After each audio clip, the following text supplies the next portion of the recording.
Every day, something dramatic happens in the Caribbean that affects our lives. We'll give you the details. We'll give you the facts on Caribbean Perspective with Eddie Frederick. Host Eddie Frederick. Welcome to Caribbean Perspective. So glad you can join us.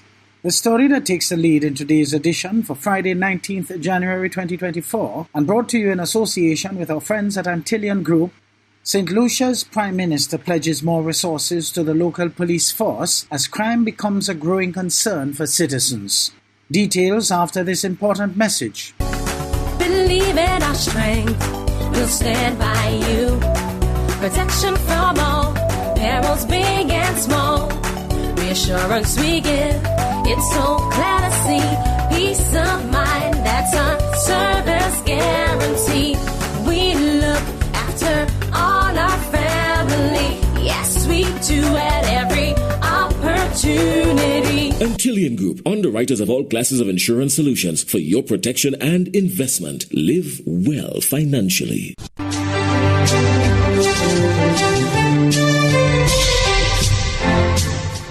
Welcome back. Calls for more resources to bolster the Royal St. Lucia Police Force's crime detection and fighting strategies are growing amid a rash of homicides in the first 3 weeks of the new year. Security officials are looking to leverage funds from the Health and Security Levy to strengthen the island's security forces.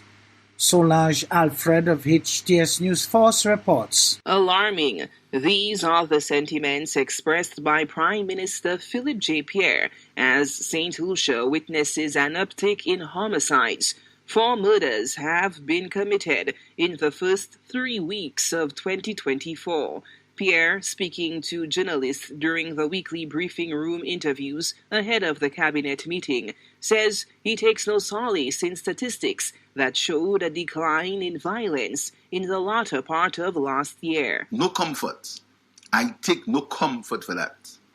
I'm stating a statistical fact that in the second half of 2023, the homicide rate decreased when compared to the first half.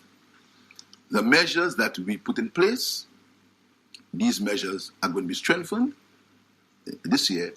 Hopefully, we can continue that downward trend that was seen in the second half of 2023. But it's not good enough. It ought to be better. But I would thank the police for their efforts. The National Security Minister pledges to combat St. Lucia's rising crime rates by injecting additional resources into the Royal St. Lucia Police Force, funded in part by the 2023 Health and Security Levy. My job is to create the policy, to create the advice, and to make the resources available. And this is why we've been using the Health and Security Levy to make these resources available to the police. Well, I'm sure that you know now the dates for our budget presentation and the dates for our estimates presentation. During these presentations, particularly the policy statement, you will hear the resources that we have made available to the police. The resources, and we intend to increase that. Prime Minister Pierre confirmed the government is actively exploring the possibility of reinstating a K9 unit following Commissioner of Police Cressida Descartes-Pellius's recent plea. The Commissioner has asked for a K9 unit. We're going to have these discussions, and I will tell her the resources that are available if they become available, and for the details on training and the logistics, that'll be up to her. Crime statistics released by the Royal St. Lucia Police Force, RSLPF, on January 4, 2024, show that 49% of the 75 homicides recorded in 2023 were gang-related. The Southern Division registered the highest rate of homicides at 28.4%, with Viewfort accounting for the largest share of murders per community at 21.3%. For the end of this year, training is happening. The training will start shortly. Right now, the recruitment process is on the way. That's going to happen. So I'm going to show you. We had the RSS in St. Lucia fighting 3 or 4 tours of duty. The money that costs money. These things, the health and security levy, helped in that regard. Prime Minister Philip J. Pierre also expressed gratitude to non-governmental organizations and civic groups that have joined the fight against crime by launching various programs aimed at tackling the root causes of crime, violence, and gang initiation. Solange Alfred, HTS News Force. In the 12th January ceremonial opening of the 2024 law year of the Eastern Caribbean Supreme Court held in Grenada, Chief Justice Dame Janice Pereira commented on several achievements in the context of this year's theme, Innovation and Justice Reform, the ECSC looking to the future. Glenn Bart of SKN Newsline reports. In the 12th January ceremonial opening of the 2024 law year of the Eastern Caribbean Supreme Court held in Grenada, Chief Justice Dame Janice Pereira commented on several achievements in the context of this year's theme, Innovation and Justice Reform, the ECSC looking to the future. According to the Chief Justice, the continued digitization of judicial systems was crucial in achieving efficiency on case management and the overall modernization of the Eastern Caribbean Supreme Court in all member jurisdictions.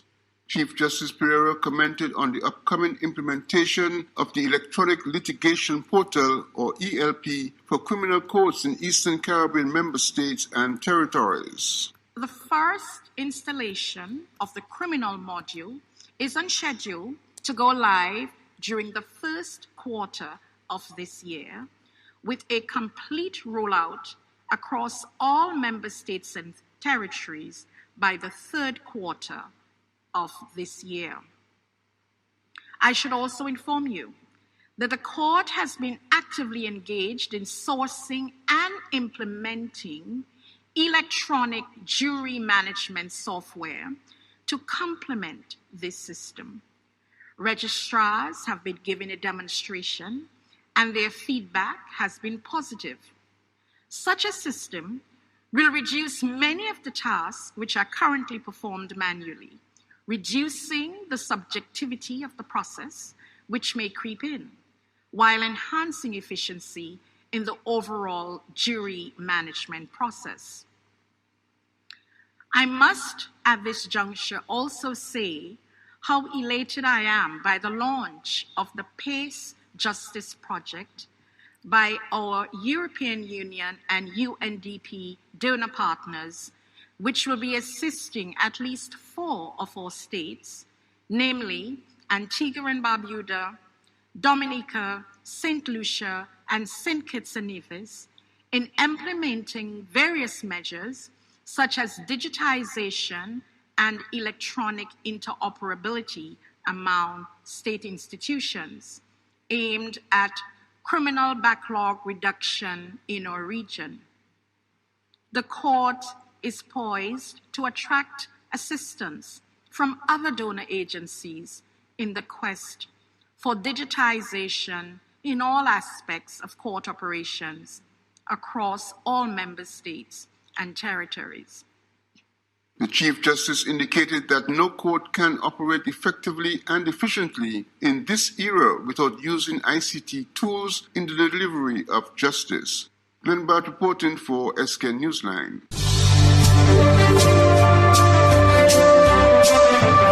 You're listening to Caribbean Perspective with Eddie Frederick, in association with our friends at Antillean Group, underwriters of all classes of insurance solutions for your protection and investment. Live well financially.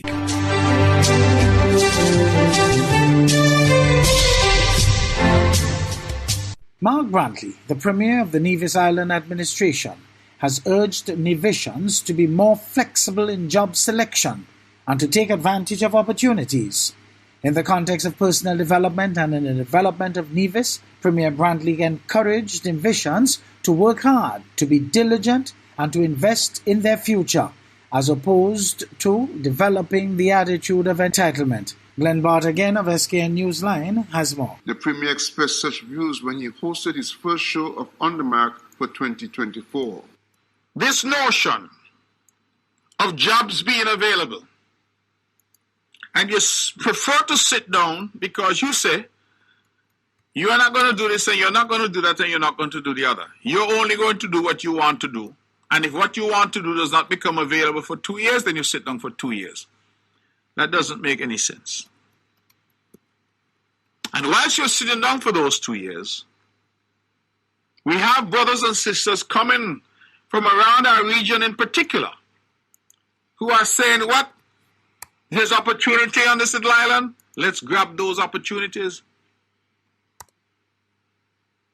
And let us not just work one job, let's work 2 and maybe even 3. And while we're doing that, let's open a little business too. And then in 5 years, in 10 years, you who prefer to sit down and say, me nah do this and me nah do that because me banya, you start to see now that those who are prepared to work hard, those who are prepared to invest their time and their energy and their efforts are moving ahead.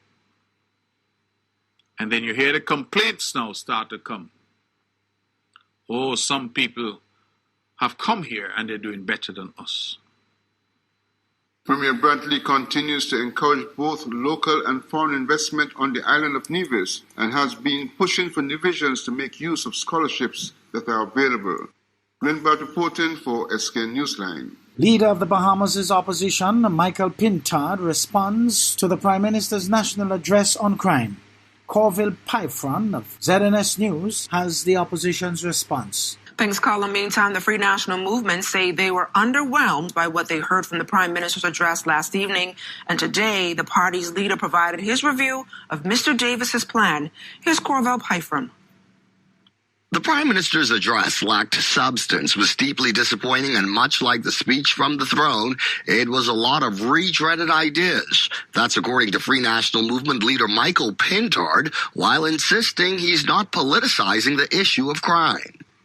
The Prime Minister missed an opportunity to allay the fears that Bahamians and others who reside in the Bahamas have, that they have a sense of what is wrong and a strategic plan on how to address it.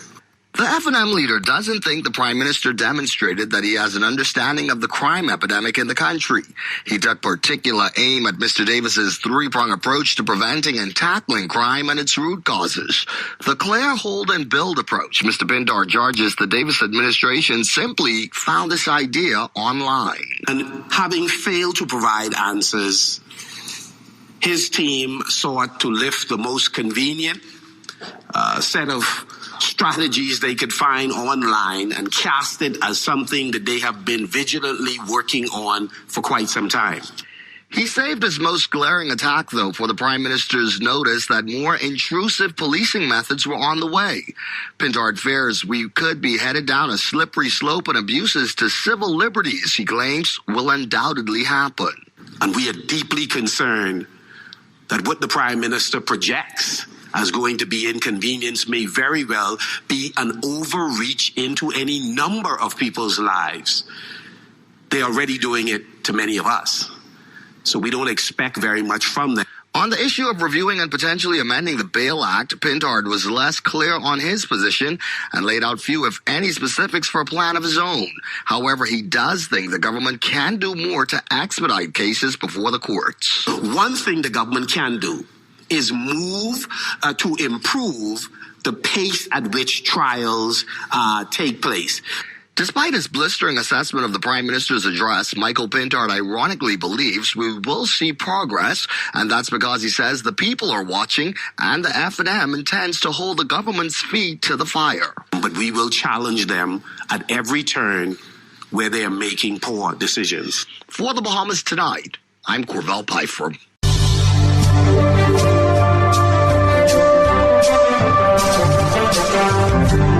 I am Eddie Frederick, wishing you a restful weekend. This has been Caribbean Perspective, a whole new approach to highlighting developments in the Caribbean. In the meantime, please follow us on Facebook and subscribe to our YouTube channel for daily regional news and more, in association with our friends at Antillian Group.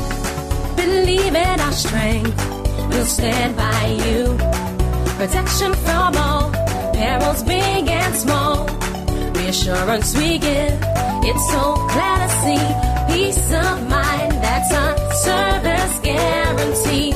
We look after all our family, yes we do at every opportunity. Antillian Group, underwriters of all classes of insurance solutions for your protection and investment. Live well financially.